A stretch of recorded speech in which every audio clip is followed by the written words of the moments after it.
I'm ready when you are. All right, then. Should be good. Yeah, knock it. Let's knock this bad boy out. Do it. Gotta cook. I saw your meat sitting there. Mm-hmm. Sweet meat. And I also saw your ground beef. Ha ha. Man, that's at the beginning of the episode probably, huh? I mean, it's recorded.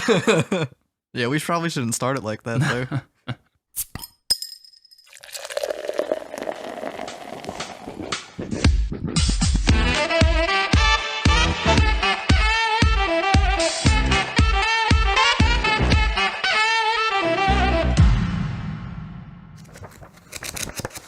Hello, everyone, and welcome back to Comrades, Cocktails, and Comics, a show where I, Snoop, Lynch, and my co-host, Higgins, Sturm. Hey, that's me. That's him right there. Well, the two of us, we get together, we drink together. More importantly, we read together. I think you nailed it that time. Yeah, I stuttered a little bit, but you know what? I kept You got going. all the words in the right spot.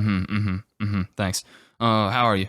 I'm doing all right. Been a minute since we've last put on the mics and the I headphones. know, we've been slacking. I mean, everybody expects it now, so are we really slacking? Yeah, if anything, we're living exactly up to their expectations. Which just gives us a chance to surpass them one day. Ooh. I mean, Just wholeheartedly. will we? Will we? Keep Who listening. knows? Find Yeah. out. Yeah. Next week on this podcast. You still don't. You never remember what it's called. It's fine. I mean, I say it to you every time, but or I guess I say it to the listeners, so you're off the hook. Anyway, it's the show that we do all those things, and we're gonna do it again this month, and specifically about a book that I picked, which is called Black Panther. Who is the Black Panther? That's the run name. That's Who the is name the of the Black run. Panther? The Black Panther. Black Panther. Yeah, just a series of cat-related puns. Is it no wonder why I picked it? No, this is Who is the Black Panther? You're right. This is the first volume of a pretty big run by a guy named Reginald Hudlin. I don't know who that guy is. Had no idea either, so I looked into it, and the reason why we probably don't know who he is because he's worked in comics here and there. This is probably his biggest contribution. Is this his big break? Well, not really a big break because he was a Hollywood man before all this anyway, so he broke pretty big beforehand. Made a movie called House Party, which I've heard of. Is that one where They had a house party? Yeah. Yeah, that sounds right. Yeah, and I think he also made a movie called Boomerang. But he's really big in the old Hollywood world, big producer. He actually around this time also became the president of entertainment at BET. So, Oh, okay. Which off the back of that and also this led to some things. I found out that there's apparently a Black Panther animated series, the only one as far as I'm aware, and he is a big reason for that happening. Oh, nice. Yeah, people at BET were like, "Hey, you're doing that comic thing, aren't you?" And he's like, "Yeah, I am." I'm like, "Cool. Do you want to make a show?" You want to make a cartoon? People love cartoons. People do like cartoons, exactly, and they love the Black Panther. It's the best way to do a superhero. Yeah, so I might check out that cartoon. I don't know if it's any good. I've never heard of it, so maybe not that great, but it is based off of this particular run, which I think we mentioned last month. We have never read any Black Panther comics. The really exposure we have for it is the movie. Yeah, I don't think I knew he was a superhero until I saw him he came in Avengers before he had his own movie, right? He was in Civil War in 2016. He was in one of those. Yeah. That's what I thought. Played by the late, great Chadwick Boseman, which is who we're dedicating this episode to. Yeah. And that's really all we knew. So I heard that this was a good comic to kind of dip your feet in as far as this lore goes and the characters in the world. And it lives up to that for me. I think this is if I was going to recommend any Marvel kind of superhero origin comic, I think it might be this one now. I think it's because it's not your typical origin comic where you see a guy get bit by a spider. You see a guy be a god or something with a hammer where he's, all the different ones. You see an Iron Man. Get bitten by an Iron Man. Yeah. Yeah. I'm sorry. I'm distracted because I keep looking at all these sweet high top fades on these guys from that House Party movie. My goodness, this guy's got something. It's like Gerald from Hey Arnold. Ooh, I do like that. It's like in real life though. Wow. But we're back to it. Yeah. Okay. More on that later, probably. Yeah, more on that later. That might even be the next episode. Well, that might be the promo picture that I haven't done in like 5 episodes. Yeah. You can do it all for the previous episodes. just this one picture Of two guys. out of context. Very good. I think you're right. I think that it doesn't really expect you to know anything going in, but it doesn't really. It's not just a boring, bland origin story where everything's explained to you. It gives you a loose, kind of quick catch up on the lore of the Black Panther and throws a bunch of kind of fun little Marvel Universe stuff in there. So it's a treat to anyone who keeps up with this stuff like we do for some reason. But also it's got characters who you're like, hey, I know that one. that guy looks like a rhino. I've heard of him. I mean, I guess with Black Panther, it's a little different because he's not just a guy that happens to be a superhero. Mm-hmm. He's like, this Wakanda place is the guy, and it changes up every now and again. Mm-hmm. So it's more, he's not like a superhero. He's just like their special dude. Well, he's their king. Yeah. Yeah, he's their special dude. Yeah, he's just a real special dude. Yeah. He's real good at fighting. In a very skin tight panther suit. Yeah. Well, sometimes he's got like a Tarzan type deal with a loincloth a little bit. Like in the olden days, he's got the mask and a cape and then a loincloth, and you're like, man, that's the Black Panther that they should have put in the movies. Chadwick Boseman could have pulled it off. Oh man, he looks so good in the cape. R.I.P. I'm a big fan of the cape, if I'm honest. I didn't think I would be, but really grew on me. No, you make a good point. Kind of, it's a title, and it's.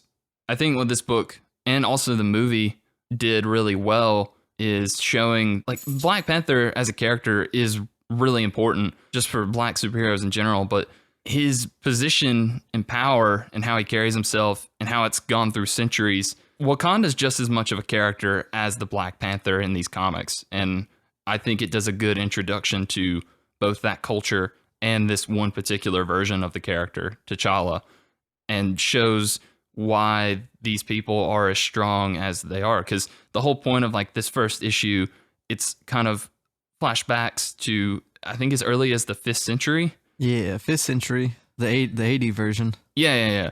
And it's just to show that up to the modern day, you know, the far-flung future of 2005 when this was first published, they haven't been conquered.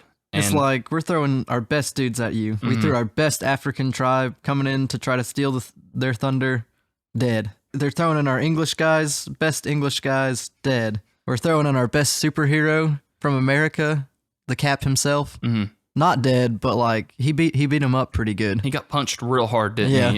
Yeah. And if you want to kind of introduce a character and show, look how badass this guy is, have him punch Captain America in the gut and knock him out and then carry him away. And I think that's just a really cool kind of thing that you can't really do with any other superheroes that I'm aware of. Obviously, superheroes kind of have their spaces that they live in their solo comics, like, you know, famous cities. Superman has Metropolis, Batman has Gotham, and they're a big part of those cities. But yeah, Wakanda as just a setting is one of the most unique that I've ever read about in a comic. And it's just cool to kind of see more of its past in this, because I don't really know that much about it. Yeah, because that whole first issue is like pre-T'Challa, because like we don't even see him get the title of Black Panther until second issue. Yeah, which is a pretty fun little twist on that, because they have like a fighting festival every year where anyone can challenge the current Black Panther for the title of king. And I assume the whole time I'm reading it's just T'Challa just kicking butt and throwing people out of rings and like much bigger dudes, David and Goliath looking stuff. Yeah, and then this one masked guy comes in and just wipes the floor with him, and you're like, oh no, what is this? What this is going to be about? And it turns out that's who T'Challa was this whole time. It was his uncle who was the current leader. And so I thought that was just a really kind of fun way to introduce this character into the book without really having any. And this book does this a lot. The dialogue is pretty simple, and a lot of it seems of its time. Like this seems like a lot of the things they say is just very 2005 to me. But it's very superhero book words too. Like I used to read like a lot of superhero books. Yeah, I remember. And this is basically like right down the middle.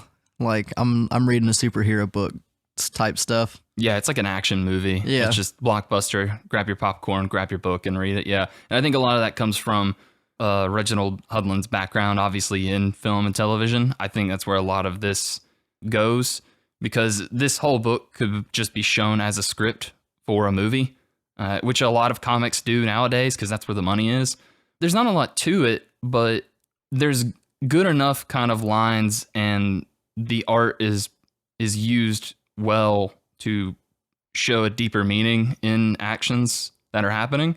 And like I said, that introduction of T'Challa, he never even says a word. He really doesn't speak that much in this at all.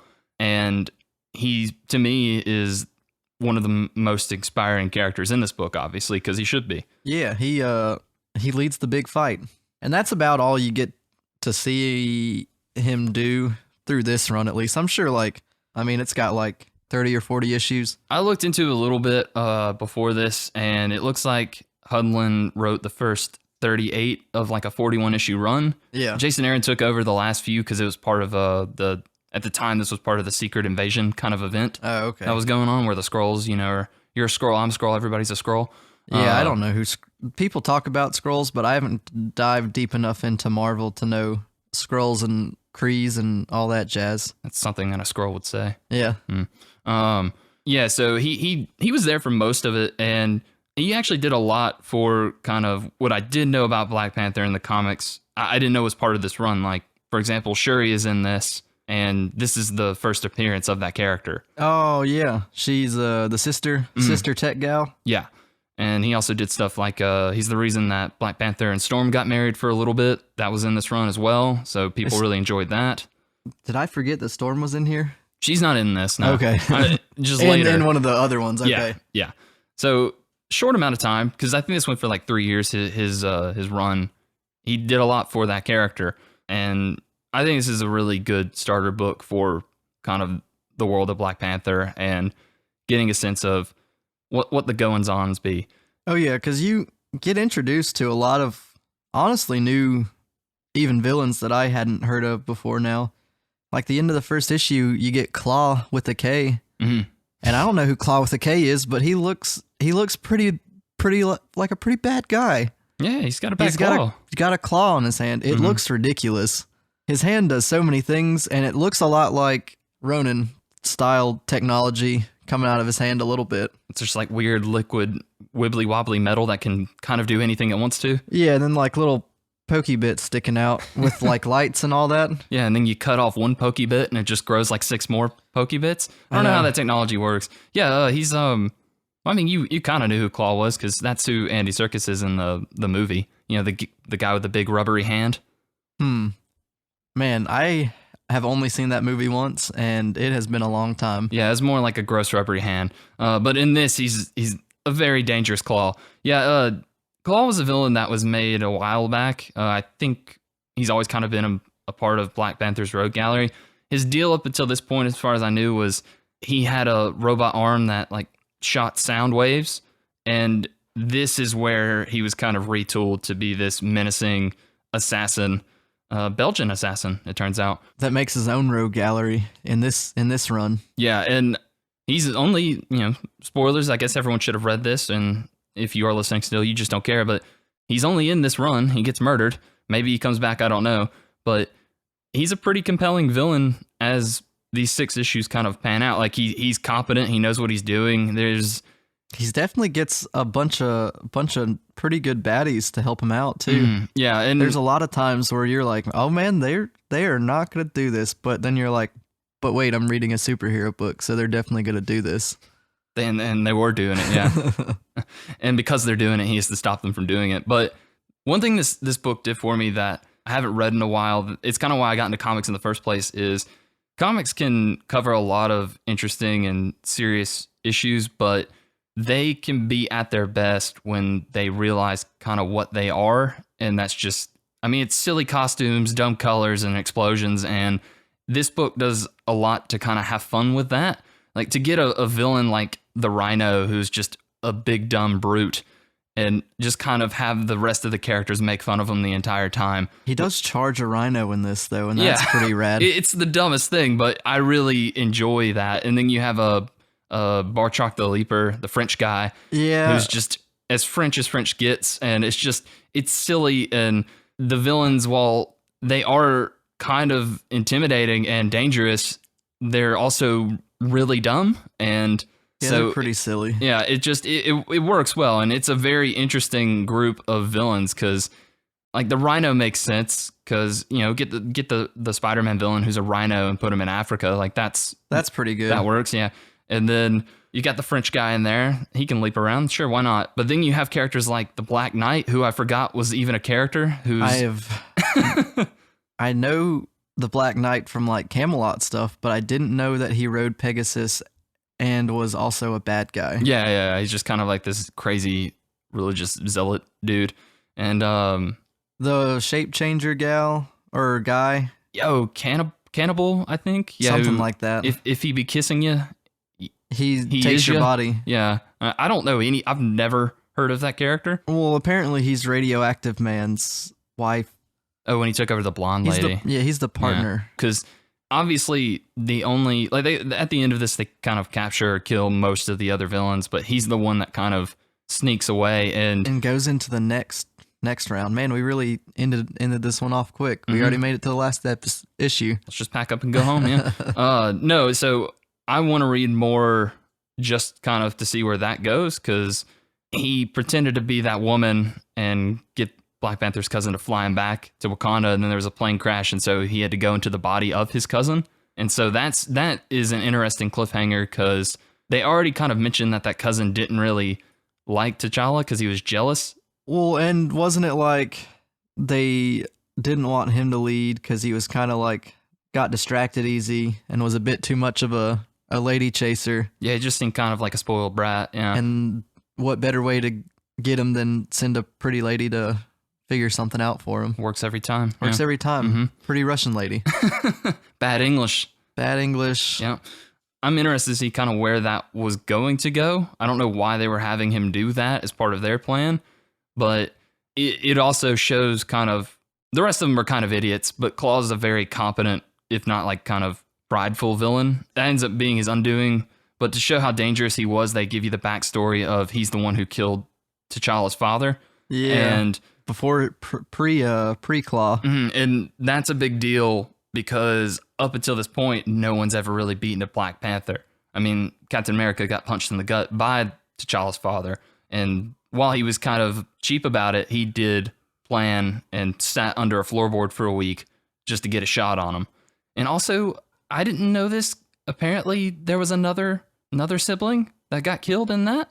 Yeah, T'Challa had a brother, it looked like. But yeah, I didn't know that either. And maybe that'll come back. I have no idea.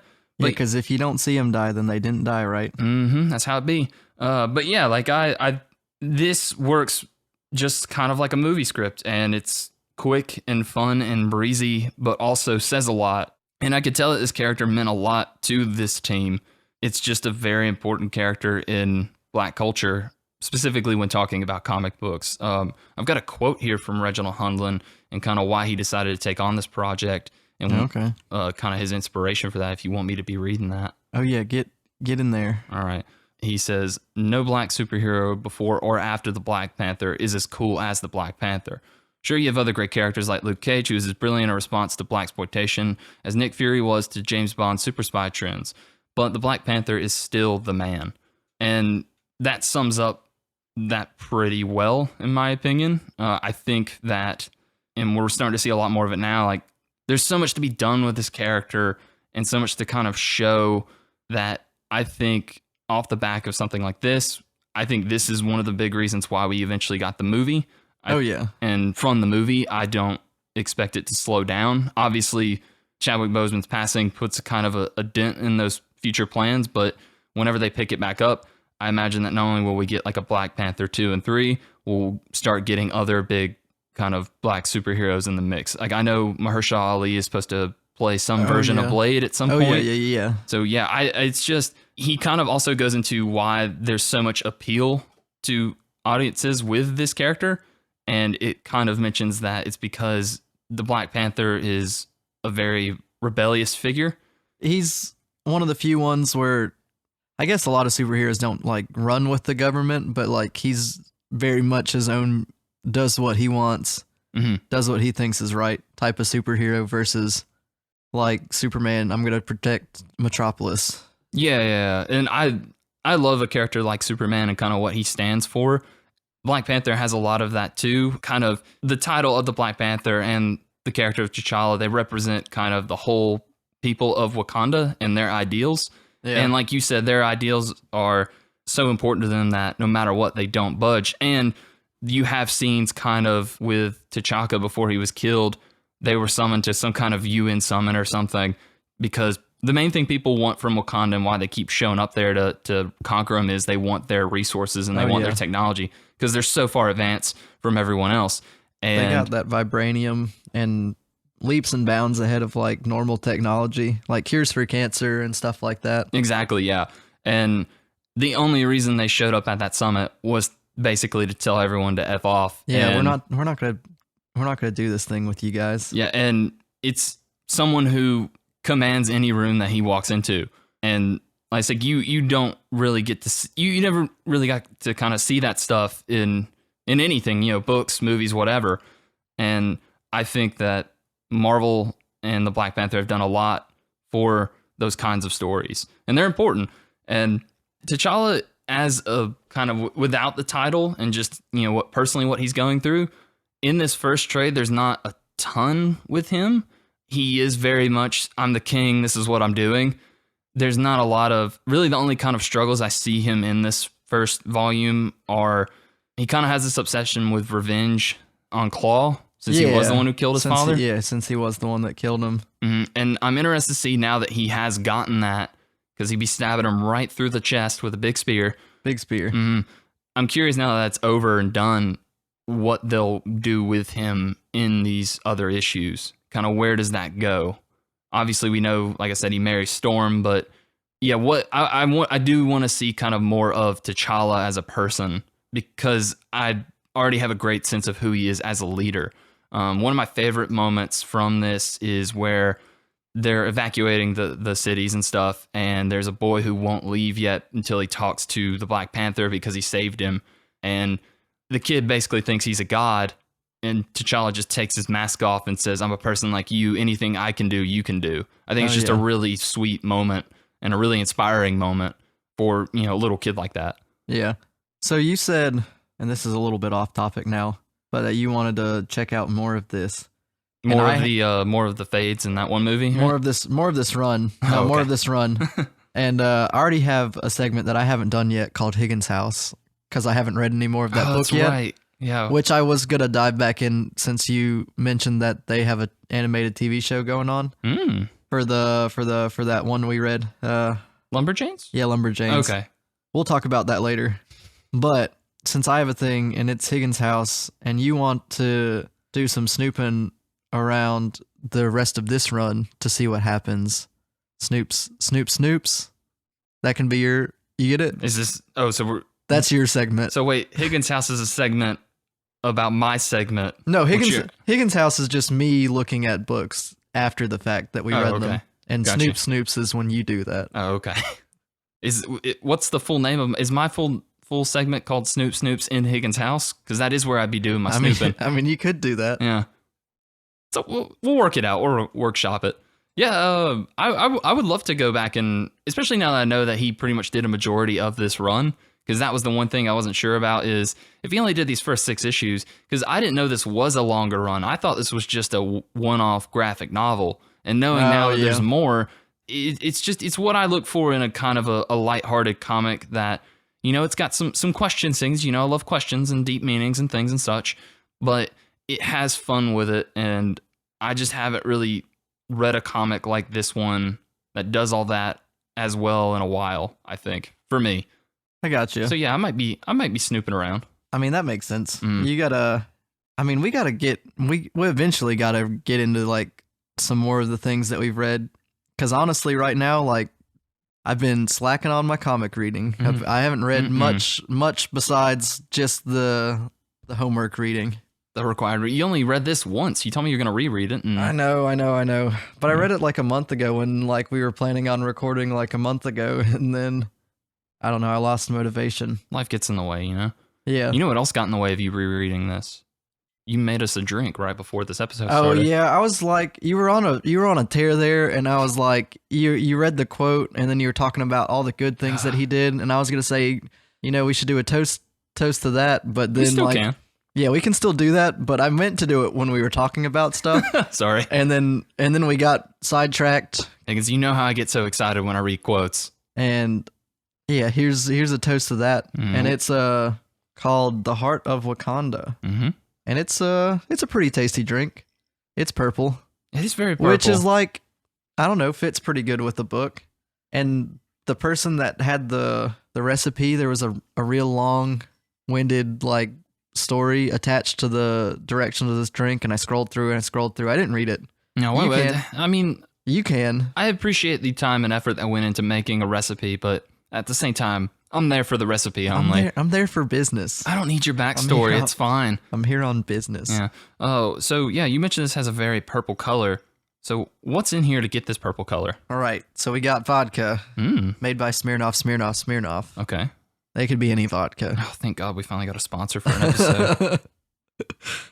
And every month we have to kill one utility because we've just got no money coming in. that was a deep pull for anybody that hasn't been here for another It's 10 episode episodes. 20. If anyone's listening to this for their first episode, I don't really know what to tell them. Yeah, I don't know what you're doing here, You need to go all the way back and see us at our worst. That way you can appreciate us at our best. which is like right there in the middle somewhere. Exactly. And then we peter out pretty hard. But yeah, we got vodka, we got blue curacao and grenadine. So blue and red. Go on. I don't know if you know this. Go on. But when you put them together, In the same thing. make purple. Hold on. Blue and all right, one more time. Okay. Blue and red. I got them here right in my hands. Blue and red. Mm. Smush them together. Make purple. Wow. That's what we got in this drink. Man. So we got blue curacao, red grenadine, clear vodka, What does the clear vodka do when you mix it with the red and blue? just more purple. Really doubles down on it. Okay. Yeah, and then it says like a lemon lime soda optional if you want a little bit of fizzy. Which we did. We did. We put that in there. It does pretty good with it. We And gotta then, get some. We gotta get some use out of those mini Sprites you bought recently. I know. I love a good mini Sprite. It's the perfect size, isn't it? I mean, don't drink that stuff regularly; it will kill you. But every now and again, in a drink like this, in a purpley drink, it's good.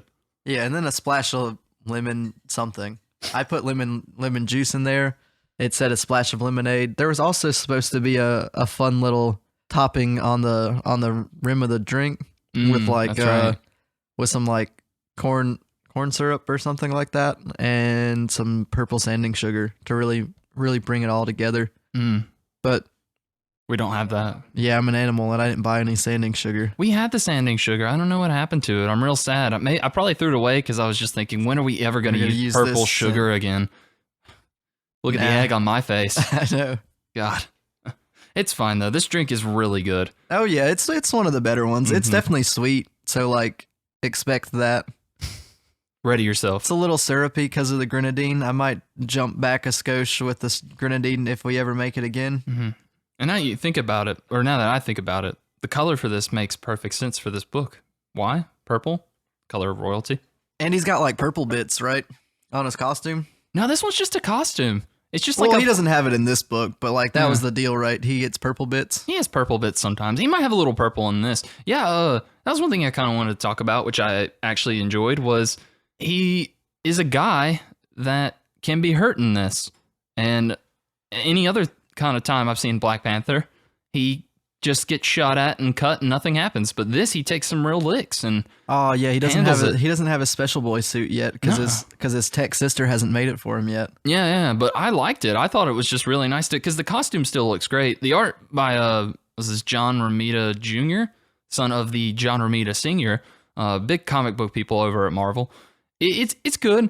It's not really anything super special. It's got that real kind of they call it house style art where Yeah, also very superhero-y. It reminds me of what Nightwing when we read that. Nightwing?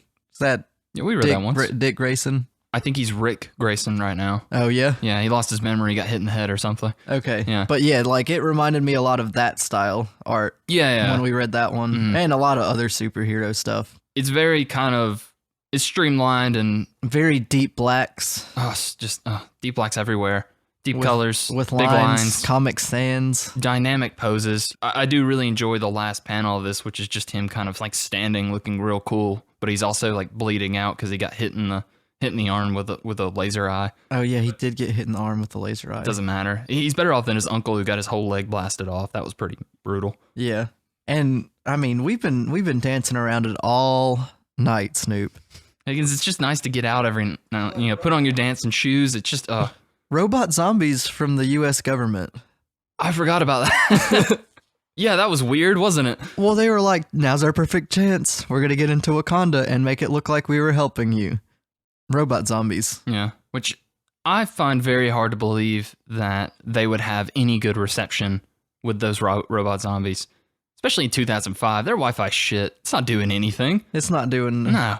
I did like how this really pokes fun at the U.S. military and makes them look like a bunch of idiots, which I kind of enjoyed, if I'm honest. They poke fun at like just the U.S. government in general. Yeah, and I thought it was pretty funny. It may be more so just because of the current times we live in and how little faith I have in my own government. But what do you mean? Higgins, after this, we might go outside and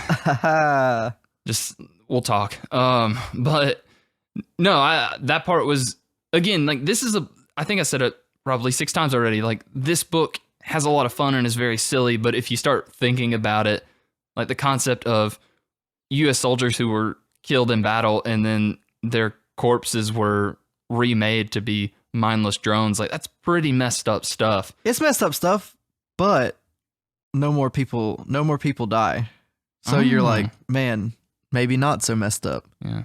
It's like these people already died for our country once. Why not let them die for our country twice? That's what they would have wanted, isn't it? Yeah. No, I think that was supposed to be like a little kind of twist on a thing in Marvel called the Deathlock program, because the U.S. is always trying to make a super soldier ever since Captain America, and they fuck it up every time, and that was one of them, if I remember correctly. Okay. Because they had the big like red eyes. Some of them did. Yeah, real cyborg looking stuff.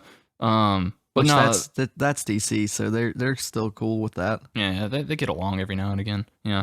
No, this is there's a lot of just kind of fun little jokes in this spread throughout. I enjoy the bit with the irradiated man where Shuri's being hunted down by him in that room, and she's talking to her uncle. And it's like, I'm being attacked by a green guy, and they just start naming off all these green characters in Marvel. Like, is it the Hulk? No. The leader? No.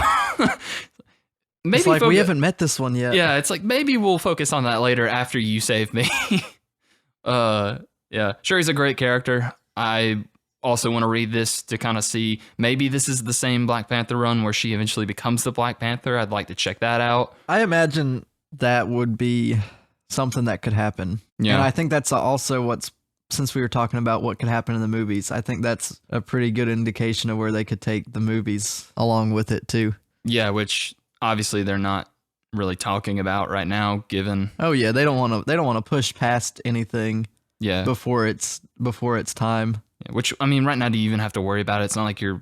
I'm not watching movies. I'm not watching movies anyways. No one is, I don't think, except The Village. Yeah. You did watch The Village. Were you shocked when you found out what The Village was? Man, what a twist! I know, right? You guys need to see this thing. God. It came out around the same time this comic did. Are we going into your new segment now, Higgins House? No, this is something else. Oh, okay, different segment. And then a bunch of cool fights. Oh man, everyone's cool skybike fights. I know that one was probably the best one, right? When Black Panther fights Black Knight. And they're shooting rockets at him, and then like you're like, oh, he's just gonna slice the rocket again, and then the rocket jumps over his sword. Turns out it's not a rocket; it's a magnet. It hits him. Yeah, it's pretty good. Pretty good stuff. It answers that age-old question: who wins in a fight? Pegasus v Skybike? Turns out Skybike. Skybike. I think Pegasus survived though, right? Almost Hopefully. didn't. The Black Panther's kind of ruthless in this. Yeah, he doesn't really care about killing folks. No, he'll shoot a flying horse. He doesn't care. That might be the only one in existence, but it's in his airspace. So yeah, no, I liked this a lot. You know, it's not like game changing as far as comics go. It is like you said, it's a superhero comic like through and through. It's what people expect from superhero comics, but I think that's fine in this case because it does it. It did really well. It did the work, and more. And I'm done. Yeah, I can't think of anything else I want to talk about. No, I mean, I'm just biding time so I can think of what I want to rate this thing. Oh, okay, yeah. I've got my rating already. If you want me to do that, yeah, go for it. Go for it. Yeah, I'm actually going to outsource this rating because I was reading through the book and on the back of it I found a quote. And you agreed with it. I agreed, and I can't think of anything better. So my review is the same as this review that says, "Finally, my favorite superhero." And you know who said that, Higgins? Who said that? Ice Cube. Oh man, that's pretty good. I know. If that's not like gold stars all around, I don't know what is. God, Ice Cube? That makes so much sense. Isn't that the dream to have Ice Cube on the back of your book? Ice Cube needs to be in the next Black Panther movie. What about Little Ice Cube? Yeah, Little Ice Cube too. Yeah. Little Ice Cube being Big Ice Cube in the Black Panther movie. Man, one day.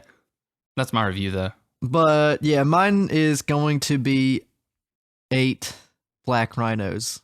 Ooh. And it would have been more, but Rhino... Oh yeah, he killed the last one. Killed one of them. That sucks. I forgot about that. Higgins, why are you bringing me down at the end of the episode? It wasn't the last one. He just killed one and they were endangered. So there's only about like 8 left, probably. Still sad. Still sad. Still sad, but that's... I mean, it's a good rating still. So. It's very high on the Rhino meter, isn't it? Yeah, the Rhino rating meter. Yeah. Cool. Well, I have a book we can read next time. Do you want me to do that now? Yeah. Are you not doing your segment? What's going on here? Oh, I haven't read anything. I told you I didn't read anything. Is this the segment where you just occasionally tease that there's going to be a segment? Because that's what you did the first time. Well, no, I haven't read it. I just wanted to say that you sent me a thing that said they were making a cartoon out of the comic we read that we also said they should make a cartoon out of. I know, yeah. So somebody's listening. At least one person's listening and then told someone else. In a very slightly important position. Very good. And probably one of our French listeners. We have a lot of those for some reason, and we appreciate all of you.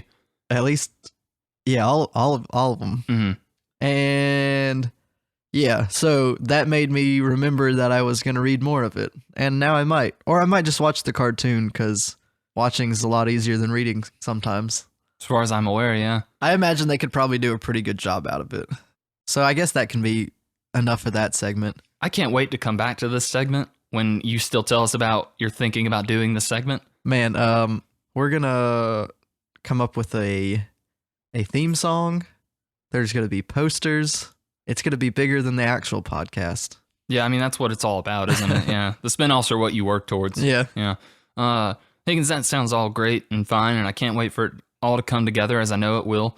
But until then, we've got to read more books and talk about more things. And my only complaint about this book, Higgins, is that I'm not really spooked at all. No scary things happened. I know. Yeah. Were you going to lead up into something you wanted to read, or was you're leading up into something I want to read? I was hoping that I could set you up naturally, but you've kind of derailed me here asking about it. All right. Yeah, I do want to read a spoopy book, though. A spoopy book? Yeah. Yeah, that's great. Yeah, after this Black Panther run we just read? I know. What spoopy book are you thinking about? All right, so our boy Jeff Lemire, who we all love. I love Jeff Lemire. He wrote a spoopy book called Gideon Falls, and I read the first 2 issues already. I'm already ahead of the game. I only read it because I wanted to make sure I wanted to read it and to make sure it was spooky enough for the season. I got you. And I think it was. Yeah. So, yeah, we're going to read, I don't know, the first volume of Gideon Falls by Jeff Lemire. Sounds great. And, oh, man, there's a lady with a name that starts with an A. Alice. No, it's like it was Alejandra or something. Alejandra? Or Andrea, or it might have been a guy named Andrea. I mean, that's not my fault. His name's Andrea. It's not your fault you didn't look it up before you mentioned it. Hold up. I'm typing. I'm gonna have more of this purpley drink while you look it up. All right. Andrea Sorrentino. I was right though. Andrea Sorrentino. You were right about the name starting with an A. Yeah. I'm not sure. I said Andrea before I looked it up. I just don't know. It's a guy. It's a guy named Andrea. This is getting more and more spookier every time you talk about it. Yeah. So Your dog wants to get that fly. yeah, she's gonna get it. She's gonna get it eventually. But yeah, we're gonna read Gideon Falls. Okay. I've been I'm wanting to on read board. it. I've been wanting to read it for a while. It's pretty creepy so far. I don't really know what's going on. I guess I could do a Higgins house if you want to. I read another spooky book that one of my friends told me about called Anya's Ghost. Okay. It's like a single line run. It's not super spooky, but What do you mean by a single line run? there's only one book. It's a graphic novel. Oh, okay. Got you. It is by I thought you meant there was literally only one line of text. I'm like, that does sound spooky. Vera Brosgol. It's Russian. It's not in Russian though. It's got some pretty good stuff in there. You're Mhm. like, this isn't spooky, and then it was spooky. Oh my gosh. And my friend Ash recommended it to me. Ooh, shouts out. Yeah, so read that. It's about a girl that finds a ghost, and spooky stuff happens afterwards. As you'd imagine with ghost and spooky stuff. Yeah. And then maybe I'll come back next week and actually say like a few words about what actually happened. But I wanted to give you guys a chance to read it if you wanted to. Yeah, that sounds good to me. And yeah, take all the time you want to do your Higgins house segment. All right. It's perfectly fine. If I need to, I'll just leave. All right. Yeah. But yeah, Gideon Falls, get on it. First, probably 6 issues, I'm guessing, right? Mhm. And That's we're usually what a gonna- volume is. Typically, yeah, we'll look it up. I'll buy it and then tell you how many you should read when you read it a different way. All right. That seems to be working out pretty well for us. Yeah. Mm-hmm. Because I also just got another Jeff Lemire book. It's not spooky though. I won't mention it this time. Are we It's still called on yours? Descender. Oh, you did get Descender, yeah. We've never talked about Descender, have we? The one before it that we read and both love? No, we need to get on that. We will get on that then. Oh, okay.